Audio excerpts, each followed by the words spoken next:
तिने विचारलं की जर आत्मा हा चेतनच आहे आणि देह हा जडच आहे तर माणसाला सुखदुःखाचा अनुभव कशामुळे येतो?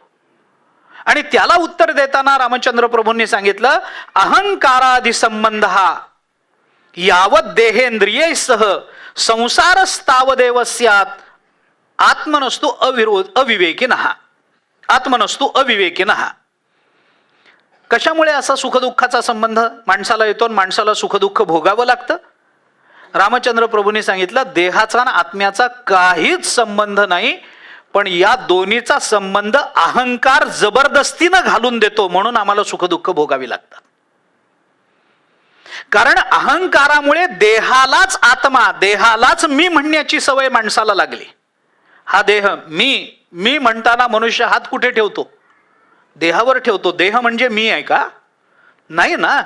पण देहावर आत्म्याचा आरोप केला जातो, आत्म्यावर देहाचा आरोप केला जातो, ज्याला इतरेतराध्यास म्हणतात वेदांताच्या परिभाषेमध्ये.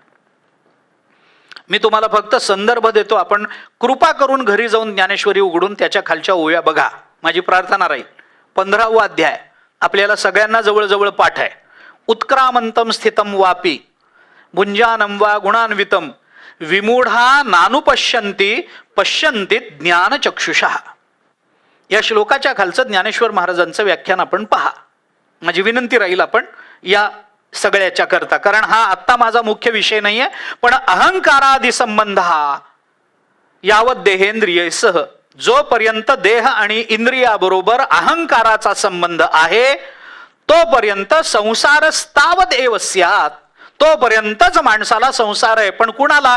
आत्मनस्तु अविवेकिनः. आत्म्याच्या संबंधानं ज्याच्या ठिकाणी अविवेक आहे अशा पुरुषाला जोपर्यंत देह आणि इंद्रियाचा अहंकाराशी संबंध आहे तोपर्यंतच संसार आहे.